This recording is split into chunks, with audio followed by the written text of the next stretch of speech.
Hello, and welcome to the presentation of the Fuller Freedom House, an African American place in Atlanta. My name is Alicia Guzman. I'm the Thurston intern with the Department of City Planning's Office of Design Preservation Studios. Today, we'll be talking about a unique place in Atlanta that has recently been unveiled to have a lot of historic significance in a very prominent area, standing in the Old Fourth Ward District and in the MLK's National Historic District.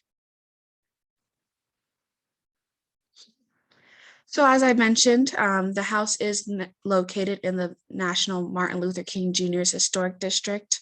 The boundaries you can see are right here, just made it, and it is considered a contributing property. So just a little bit of insight about this house, how it came to the attention of the city. The homeowner themselves actually approached the Office of Design's Preservation Studios asking about a potential designation. And so this conversation started around fall of 2020.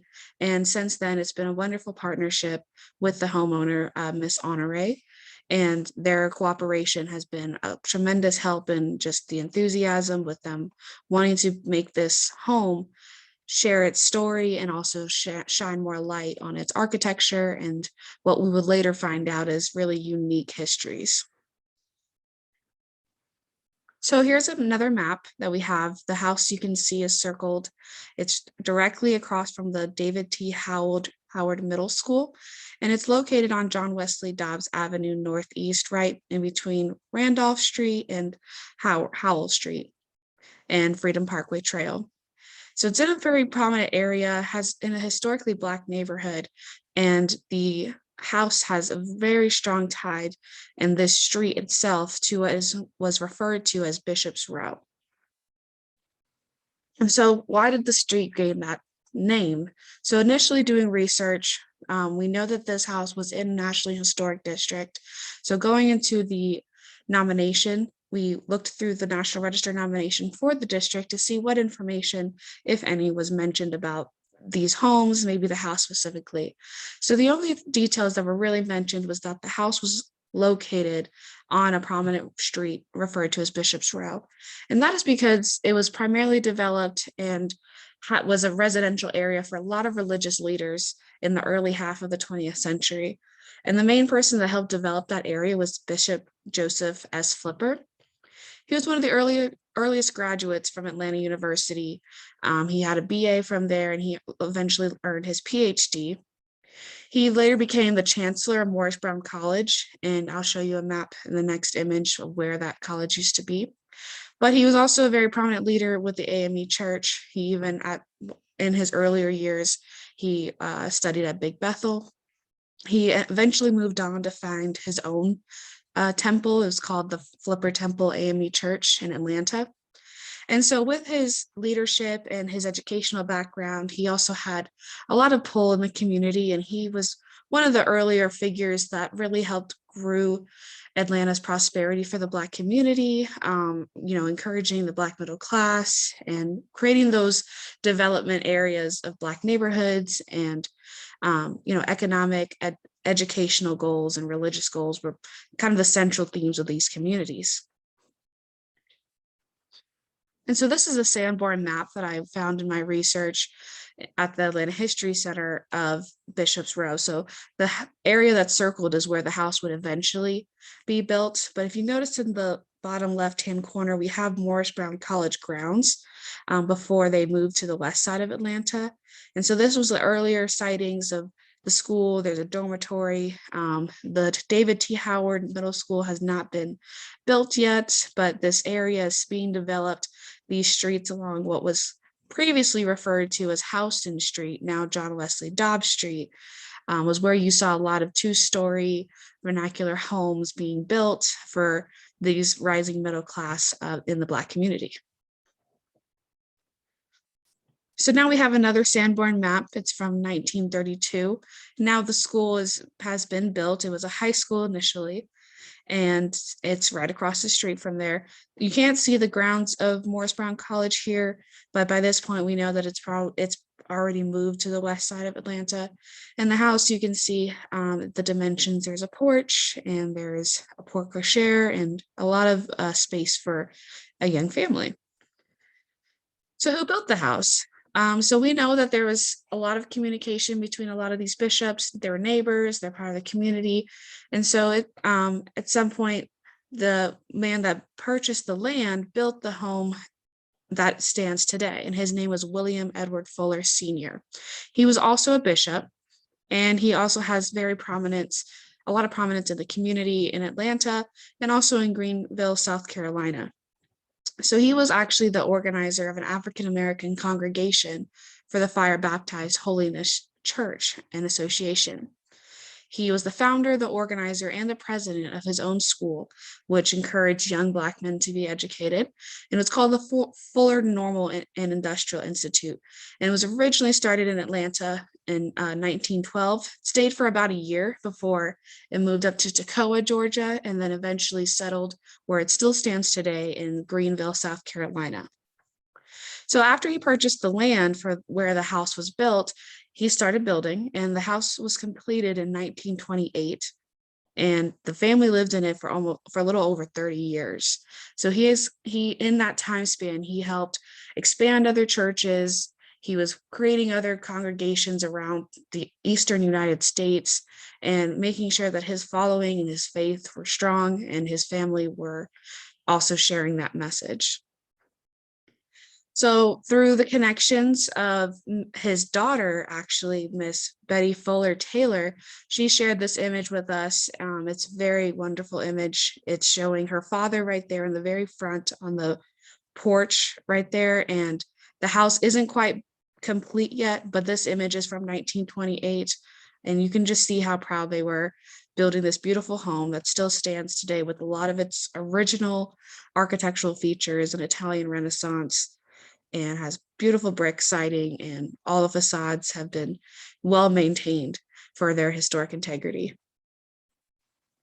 And so here's an actual building permit that I found in doing research. It has Bishop Fuller's signature, William E. Fuller. It has the house number 556 Northeast Houston Street at the time.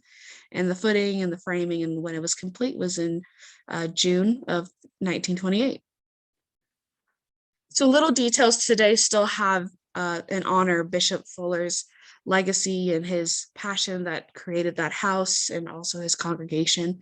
And the homeowners have really done a great job at restoring or keeping as many of the historic characters, defining characters with the home, that including the door knocker that you can see was engraved with Bishop Fuller's name and address, so people knew where they were when they would come to their home.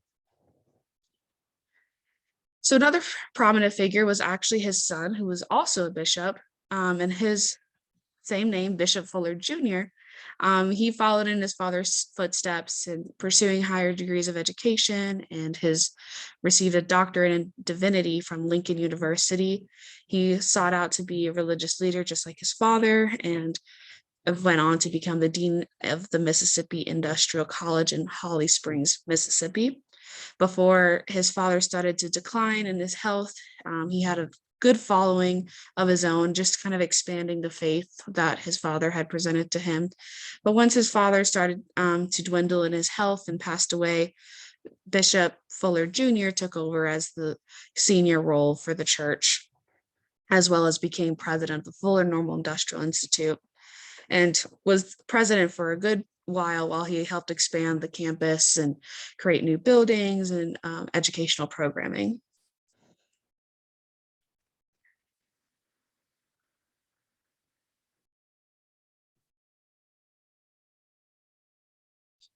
So the family, as I said before, they lived in the home until 1960. And in between 1960 and before the current homeowners, the house had a different amount of ownership.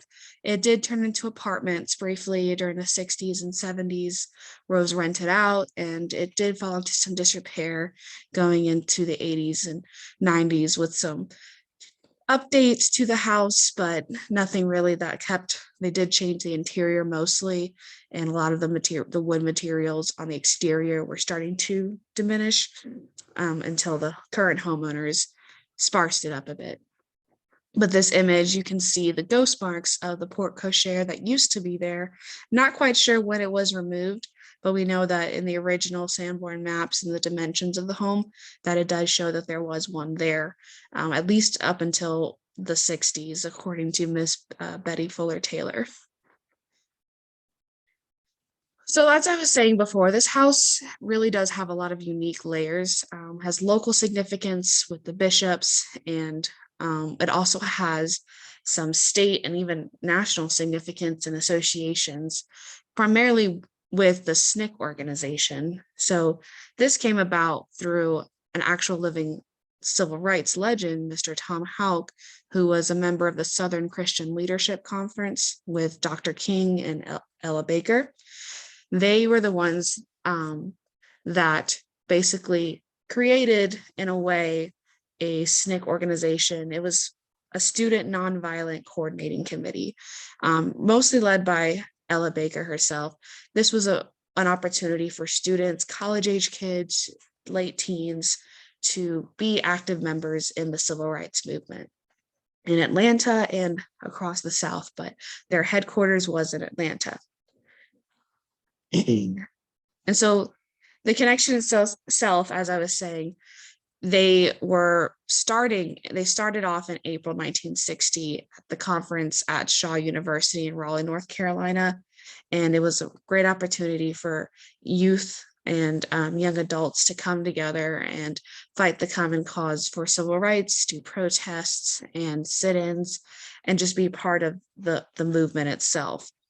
They had different strategies that they would go about. They'd also use peaceful protest during their time. The Southern Christian Leadership Conference was kind of the model that they emerged from, but ultimately they were two separate organizations. They had their own news outlet called the Student Voice in the Movement, which you see the first edition right there in the screen. So why is this, what does this have to do with the house? Well, according to Mr. Tom Houck, this home was also used as a freedom house. And so what were freedom houses? Freedom houses during the civil rights movement were boarding houses for the protesters and basically the activists in between their jail times, and to help them rest and also start organizing their next protest. These houses were spread out. They were mostly volunteer houses. Anybody that wanted to own enough property or a big enough house that could hold some people to sleep, they'd have food there. It'd be for meetings at times. It was more so for social gathering and rest and leisure. And so this home was used for that between 1963 and 1966. And during those 3 years, John Lewis was actually the chairman of SNCC and was residing in Atlanta, often stayed at the home between his time as a chairman, which was 1963 to 1965, tail end. And then after that, we have Stokely Carmichael, who later became an advocate for the Black Power movement and Black Panthers. But prior to that, he was the chairman of SNCC between 1966 to 1967. And he also stayed at the home frequently because it was, that, like I said, a boarding home in between their protests. And so in between their protests, there was jail sentences, and SNCC students would often, for peacefully protesting, would be sent to jail. And that was kind of the strategy that was also influenced, with Dr. King, with the late Congressman John Lewis, and the rest of the SNCC organization during their campaigns and freedom rides. So here's a image that I found just using social media. This one was actually posted by the late John Lewis and was reminiscing about his time in Jackson, Mississippi. This is right before he became chairman of SNCC, but he's still heavily involved in the movement. That same place and protest was also, the person that was there was also Stokely Carmichael, and an actual connection with the mayor, Keisha Lance Bottoms, her aunt, Miss Ruby Doris Smith Robinson, who later became the secretary for SNCC towards 1965, 1966 years. Those three figures were very prominent nationally and locally for their contributions to the SNCC organization. So prior to all, reading about all these things, mostly the research was coming from oral histories, some from written, some from personal interviews with family members or SNCC alumni or Student Christian Leadership alumni. So those were all strong sources, but up until then, I had not seen any written documentation that listed the home as a Freedom House or as a gathering spot until I came across this Atlanta Journal-Constitution article in the newspaper on August 19th of 1966, where it's basically talking about students that are protesting a small picketing that turned into a fight with the police, most of the police antagonizing and, finding a reason to put people to jail. Well, when they are sent to jail, they're, booked and asked where they live, and the students listed SNCC offices. And you can see right here, we know historically that there was only one SNCC office, which was on Raymond Street near the university. So these other addresses here were actually Freedom Houses that they were listing, primarily the 556 Houston Street, which is the home that we see today. So that was a great find, and it really just helped close the case that strengthened the narratives of the people that lived through that experience, that could account for the memories of their own that they have with the house, but also know that this is now being documented even further through those oral interviews and finding things like these treasures, like the newspapers that are kind of narrating this story that is associated with the house. So all of that said, why is this important? Well, people and groups, there's so many people involved with this home. There's the bishop's standpoint. We've got Bishop Fuller Jr., Bishop Fuller Sr. We've got the SNCC organization. We've got the late Congressman John Lewis, Stokely Carmichael, Ruby Doris Smith Robinson. These figures are all mentioned and all have association and ties to this house and have created the story that really expands beyond the facade of this home that make it significant. And so we have trends and we have events as well. We've got religion and education. We've got the civil rights movement. Something unique is student protesting and the themes that we have seen in recent years with Atlanta. But we also have the pride of just highlighting Black history in Atlanta, as well as, the architecture and its location on Bishop's Row, really close to Sweet Auburn Avenue. And it has a beautiful style that's still intact today, thankfully for the current homeowners that have done a great job at not altering too much and keeping its original styles and its features of the Italian Renaissance. So this is a story that's really been unique. It's been a pleasure working with the Office of Design, and it's been a pleasure working with the homeowners to just learn about this story and share this with the public. Really, another unique part in history, another layer that's being uncovered has really been what the mission of Atlanta's Future Places project has been, and just the city as a whole's city planning and recognition with community engagement has been a great opportunity to use this house as an example to hopefully set more standards and new designations for years to come for different Black history stories. So thank you so much for sharing your time. And this has been a wonderful presentation that I've been very honored to research for. And thank you so much.